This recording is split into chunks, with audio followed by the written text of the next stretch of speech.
Good morning to everybody.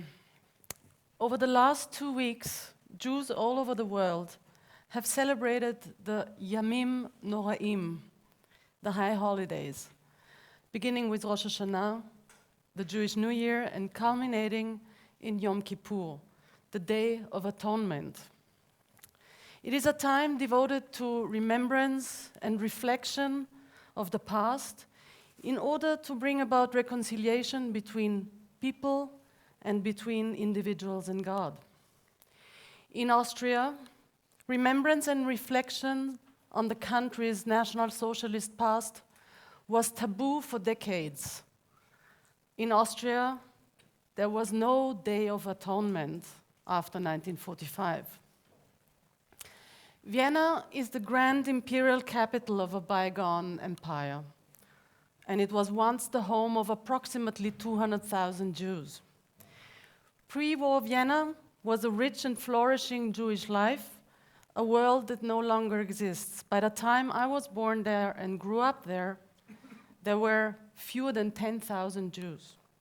Between these two numbers stands the single greatest crime that man ever committed. 100,000 Austrian Jews were able to flee, 65,000 were perished in the Holocaust. Today, I'm Secretary General of the National Fund of the Republic of Austria for Victims of National Socialism, a role which I have carried out now for 17 years. Our fund has been charged with providing recognition and support to all victims of the Holocaust, among them not only Jews. We take care also about Roma and Sinti, people persecuted on political grounds, homosexuals, because of their religion, physically or mentally disabled, all the groups of victims. Thousands of Holocaust survivors have come to our offices in Vienna and shared their memories with us, mostly memories of discrimination and persecution, of losing family, friends, and homes. So above all, my job is about memory and remembrance. It is a fact that for decades after the Holocaust, many Austrians, like many people in other perpetrators' countries, did not want to be reminded of their National Socialist past. For some, it is still an uncomfortable subject. Putting it bluntly, the National Socialist era, a period which Austria can in no way be proud, because large parts of the Austrian population welcomed the German troops, because even before the so-called Anschluss, a large number of National Socialists had operated within Austria, because a disproportionately large number of high-ranking National Socialist perpetrators were Austrians, because broad segments of the Austrian population benefited from the Aryanization of Jewish property. There are many reasons why forgetting comes easier than remembering. I remember one woman, Margit Schwarz, born 22nd of July, 1895. Pianist, married to a dentist, home in Josefstadt, Vienna, summer resort in Reichenau. Margit was a woman of 43 at the time of the Anschluss. December 1939, flight of her son to Palestine. 1942, 1st of October, number 1158, on transport number 43, deportation to Theresienstadt. 1944, 6th of October, transport number EO 1016, deportation to Auschwitz. Margit was gassed upon arrival. She was 49. She was one of the countless women and men murdered in Auschwitz. Margit was my grandmother. A grandmother I never got to meet. All that is left of her is the story and some faded photographs I kept in my prayer book when I was a child. Still, I feel that my grandmother has had a lasting impact on my life. It is because of her that my work takes on a very personal dimension. Time and again, I'm confronted with my family's past, painful memories. At the same time, I am confronted with the absence of memories. Like many children of the second generation, I grew up in a family dominated by an unmentioned past, by silence. I am aware that some of those memories will be missing forever. My grandmother's legacy, her name, deserves to be preserved, as do the stories and the lives and the stories of the death of millions of victims of National Socialism. When I was appointed Secretary General of the National Fund, I went to my father and I asked him, "What would you like to hear from me as a representative of the Austrian state 60 years after the Holocaust happened? What would you want from me?"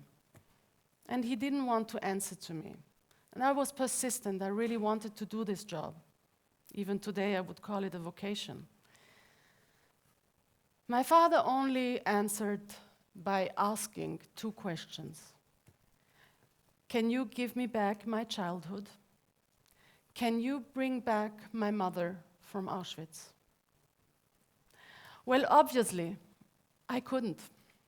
I knew that we can never give anyone their lives and their loved ones back. Every gesture of regret is inevitably too late, too little. Nothing can be repaired. In German, there is a word which is called Wiedergutmachung. And it is a terrible word because it cannot be wieder gut gemacht. It cannot be repaired. Nevertheless, I took on this task. We cannot turn back the hand of time, but we can pay respect. So it took Austria a long time to assume its responsibility. And only in 1995, the National Fund was created. From the outset, the National Fund was devoted to the survivors, recognizing their sufferings and finally giving them the respect they deserve, and building bridges from the Austria of the past to the Austria of today.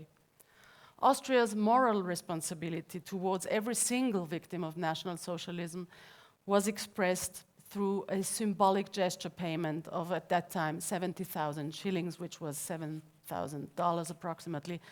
We distributed till today to 30,000 Austrian survivors all around the world.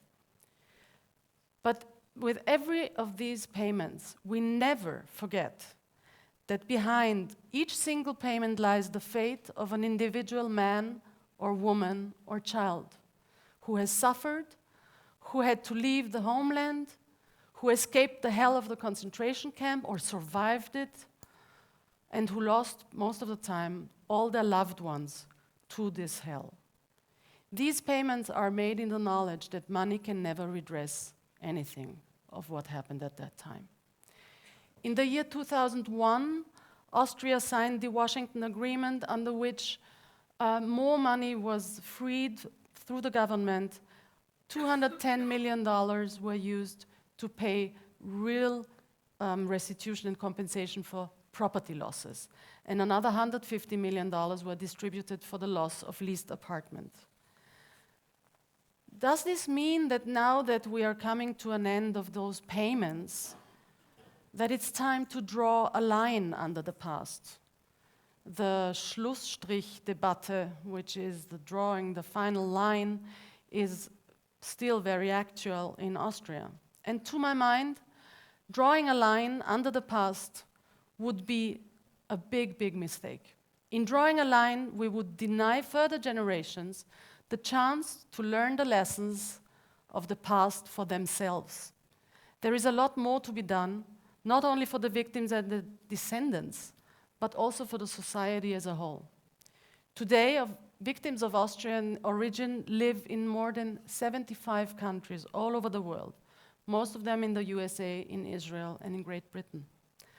Unfortunately, many have to live in poverty, and this is where also the National Fund still gives material help.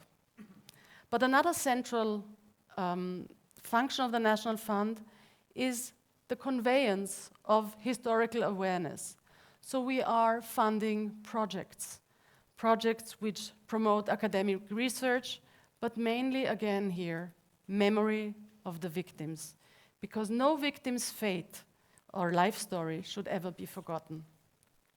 It is our aim to sharpen and keep alive sensibilities towards radical political developments in matters of racism and anti-Semitism, especially among the younger generations. There is a strong focus on projects which serve to educate the next generation. School projects and projects involving the young are an important tool in molding the society of the future. In Austria, the National Fund is one of the only funds subsidizing such projects. Today, the National Fund is also facing new challenges. In 2011, the National Fund was entrusted with 2 new projects: the coordination of the redesign of the Austrian exhibition in the former concentration camp Auschwitz-Birkenau, and the restoration of the Jewish cemeteries in Austria. A central aim of the redesign of the Austrian exhibition at the Auschwitz Memorial is to express Austria's revised understanding of its history. Austria no longer considers itself as first victim, but is instead facing up to responsibility, still striving to learn from a terrible past. The exhibition will not only portray the fates of Austrian victims in Auschwitz itself, but also the involvement of Austrians in the perpetration and the facilitation of the crimes committed in Auschwitz. It must be designed for all future generations, first and foremost as a place of remembrance of the Holocaust, but also as an expression of a new historical consciousness in Austria. The restoration of the Jewish cemeteries is a project of great symbolic value too. Many of the Jewish cemeteries, around 60 throughout whole Austria, are in a very sad, bad condition. They were destroyed in the years following 1938 and have, for the most part, been neglected ever since. Most Jewish communities didn't reform after the war. Most of the families stayed abroad, and those who came back were too few to really take care of these cemeteries. So for me, today, this project, which will span over 20 years, is of an important symbolic value. The restoration of these long-forgotten Jewish cemeteries is an expression of the nation's respect. Austria not only remembers the surviving victims of the Holocaust, but Austria also honors their ancestors who lived in the country long before the Holocaust. Why not forget a dark past? My experiences with Holocaust survivors often bring about personal thoughts about the meaning of memory, which I would like to share with you. In the years after the war, the need to suppress memories was still too powerful in European society. For many perpetrators, as well as many victims, forgetting was easier than remembering. They all just wanted to get on with their lives. It was not until in recent years that, also thanks to the change of generations, the understanding of memory has changed. People have begun to learn. There was no starting point in 1945. History is a continuum. We cannot escape our past. It continues to affect our present. And we can neither overcome nor come to terms with the genocides of millions. It must be accepted as a part of our history and become part of us. Today, many people in Austria and in Europe believe that memories should be safeguarded and absorbed into our collective memory. I share this belief. In Austria, a national culture of remembrance has increasingly developed in the last years. At present, we are at a turning point. With the passage of time, memory can increasingly no longer be intrinsically bound to the contemporary witnesses. The survivors are nearly all in their 80s, many are older. Their voices are growing fainter. History is dying before our very eyes. I experience this in my work. Since the establishment of the National Fund, more than 10,000 survivors of National Socialism from Austrian origin have passed away. The current generation of school children will therefore be the last one to have the opportunity to speak face-to-face to the men and women who have experienced the rupture of civilization over 70 years ago. When asking questions to the survivors, they will also be representing the voices of future generations. In a few years, there will be no one left to answer. Looking to the future, it is our legacy and one of our biggest challenges to give the victims a voice, to teach the younger generations about the loss of culture, of humanity, and make them aware of what human beings are capable of doing. It is clear that no young man or woman living today can be blamed for the crimes committed decades before they were born. Today, coming to terms with our history cannot be considered as a question of individual guilt. It is a question not of guilt, but of responsibility. Society as a whole must assume responsibility for the deeds of the past and become consciously aware of its own history. Especially in times of increasing right-wing extremism, anti-Semitism, and racism in Europe, of growing intolerance among religions and outbreaks of radical violence all over the world, it is imperative that we raise political awareness and become sensitive to dangerous developments. This responsibility is shared by all citizens, regardless of their generation. In the beginning, I talked about remembering and reflecting the past as a way of bringing about reconciliation.